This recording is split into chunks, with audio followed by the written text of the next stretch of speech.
guys, it's Charlotte, aka TheCharmedMaker, and today I'm going to talk to you about how I started my Etsy shop and kind of the most basic steps to get yours started too. I know there's a lot of information out there, but this is what I found works for me and a few other creators, and I kind of just wanted to go in and detail the exact steps. Now, step by step, very basic addition to show how simple it is to start an Etsy shop. I'm going to dive right in. It's going to be a bit of a talky video, but I hope you guys enjoy.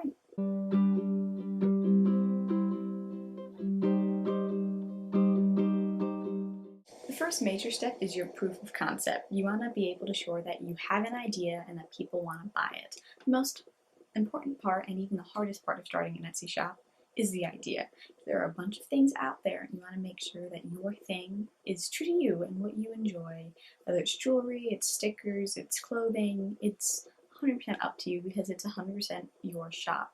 But you really want to have a good idea that you're confident in. You want to be confident that it is able to sell. In my case, I chose jewelry, which was a little tricky at first because going in with it, there's a lot of earrings out there, there's a lot of stickers out there, and kind of cultivating what I wanted my shop to be. So having that concept, having a few almost prototypes at the beginning really helps you to develop what you want for your shop. Second step is refining the idea. Make some products and prototypes, start testing it. It's that easy to start at the beginning, have one or two of each product, show it to your friends and family.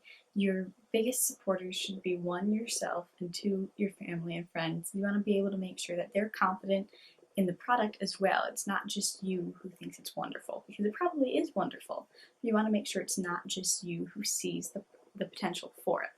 Step 3, probably the most important one that I totally forgot about at first, financials. You really want to make sure that your financials are in order. 1, how are you investing in your company? Is it just you? Is it your family members? In my case, it was mostly me, my parents. I also recommend keeping track of everything that you spend initially getting your company started. For me, I had a sticky note. I wrote everything down on a single sticky note and a single piece of paper, and it was awful. I would recommend definitely use an Excel sheet. Just keep track.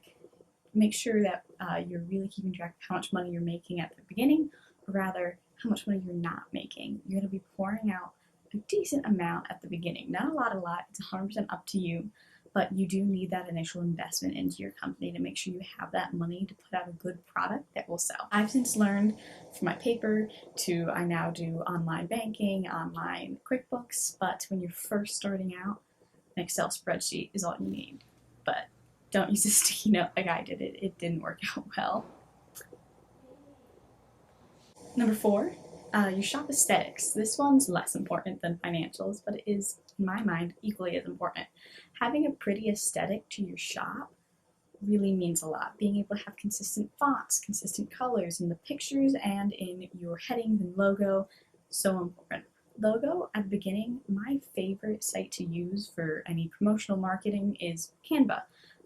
Little ideas of what I've done, but Canva is brilliant. It allows you to use consistent colors, consistent fonts. Use that site. You could also use Photoshop or Illustrator, but Canva is free, and initially I think it's a great thing to use. One of the most important, and in my opinion, the hardest things that it took me to come up with was the shop name, TheCharmedMaker. I came up with that because originally I just wanted to make keychains, little charms, but then it became earrings with little charms. And at the beginning I did beaded jewelry and simple wood slice jewelry, so I wasn't making the wood slices or the beads, I was just assembling them. Now you want to have a name that pays true to what you're doing, but also just like Charlotte Elizabeth Co. would work perfectly for me too, but I chose TheCharmedMaker.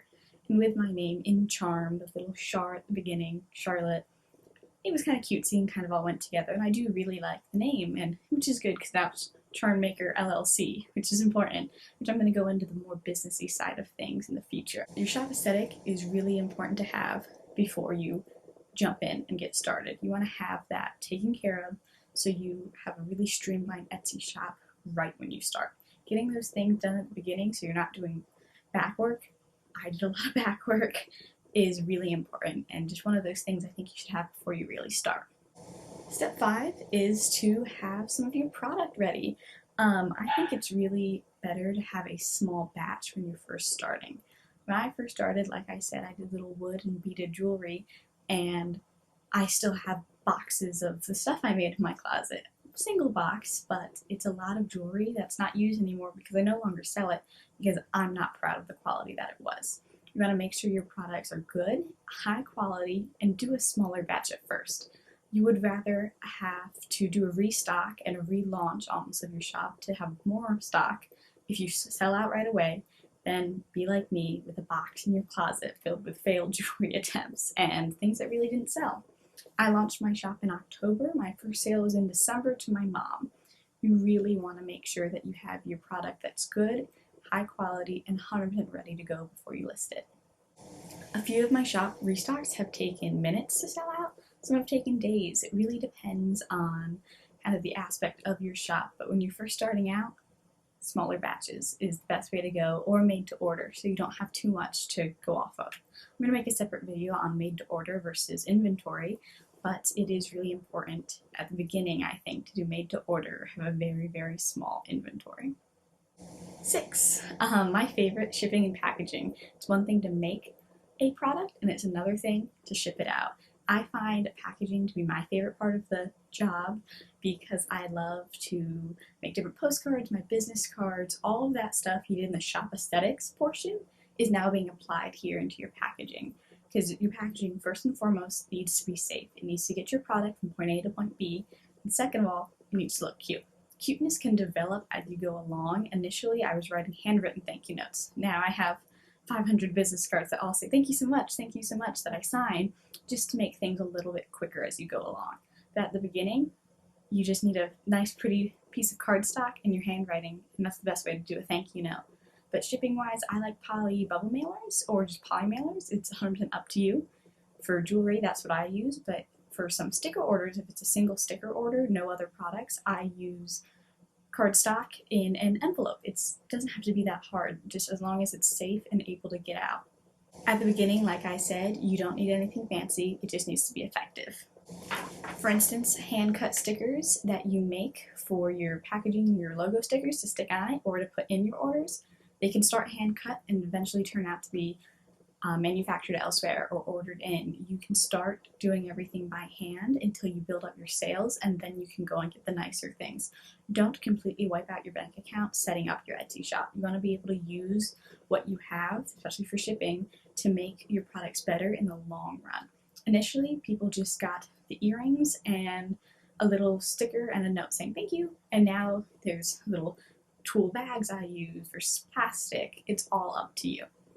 One thing that is really important, and not a lot of people talk about it in their packaging videos, is how to be eco-friendly. I think eco-friendliness is really important. I try to use as little plastic as possible, but that is difficult to do with larger scale orders or when you're first starting out. I still don't use eco-friendly bubble mailers because I just don't have the finances to take care of that just yet. Step 7, probably my favorite, marketing. You need to be your own everything, obviously you've done all the work, you need to represent yourself. You have to be your own biggest fan or no one else will. You have to really be proud of your work or no one else will recognize it. You really need to be confident in your work and confident in what you're putting out, or else no one else will be confident in you and trust you to buy your products, because if they don't see you being proud of it, they're not going to take the risk on buying it. Because a lot of Etsy especially is you're not sure if it's what it seems. We've all heard the Etsy horror stories. You buy a beautiful piece of jewelry and it comes in, stains your skin. You see something gorgeous, little earrings, it comes in, it falls apart. You want to be really proud of what you're doing. And I wasn't proud at the beginning, so I didn't talk about it and I didn't make any sales.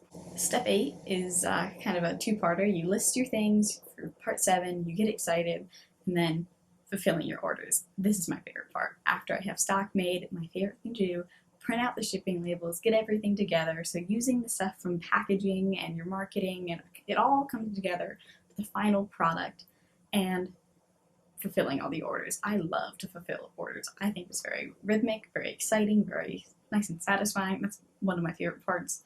It's all my favorite part, if I'm being honest. So assuming release day goes well, or whenever you get your first order, you need to fulfill it. Everyone has their own method, and I'm going to kind of dive into what I do since I do enjoy it so much. So This is going to be a very quick overview of how I fulfill and package my orders, but I am going to do a more in-depth video if I've done it. Here's it linked if I haven't yet. Keep a lookout for that. But this is my method. Step 1, I see an order or a grouping of orders. I try to do them in batches, or if they're very similar. For instance, if everyone orders a clear lotus necklace, I'll do groupings of the clear lotus necklaces, print out their shipping labels. I use a sticky note to label them. There's probably a lot better way to do this that saves some paper that I am looking into, but I really find it fun to print out in batches. So it's like my lotus earrings, my lotus necklaces, my haiku, like I have it all organized. So I print out the shipping labels and I label each label with a sticky note of what the item is, or if they're all the same, I label the stack with a sticky note. Like I said, looking for better options. Then I lay out the amount of mailers I need with all of my marketing supplies on top. So I like to have a little sandwich. Mailer, product, postcards, business cards, stickers, on top shipping label with a sticky note labeled of what it is. So labeled label of what it is. And then I put the earring or the product on top after that. So I want to have it all together in this little sandwich. It's all in one spot. And so I have rows and rows and rows of those, of how I do it. So the final step, step 9, the final one is be proud of yourself. You did it. Yay! You started an Etsy store from the beginning to now. You put in all that hard work and you did it. You should be proud of yourself. You really spent your time, your effort, just working on this. You budgeted your time through work, school, whatever, and made something you're proud of. And you sell it, and then you do it all over again. Take the steps from the beginning. Find another product, find the proof of concept, and do it all over again. I absolutely adore running my Etsy shop, and I recommend it to anyone. Whenever anyone asks me what it's like to run a small business, I always answer with a smile. I always adore and love it. It's just different from person to person, what you may like, what you may not. I personally love it. I love using Etsy. I've tried Instagram. I like running it through Etsy, and I think you will too. And if these steps helped you, comment down below. If you have more questions, let me know. I definitely will be making more videos like this, but just, if you're new, like and subscribe. As I'm making this video, I'm very new to YouTube, but I think it's going to be a lot of fun. And I hope you guys enjoyed this video and how I'm able to help you. Thanks so much for watching.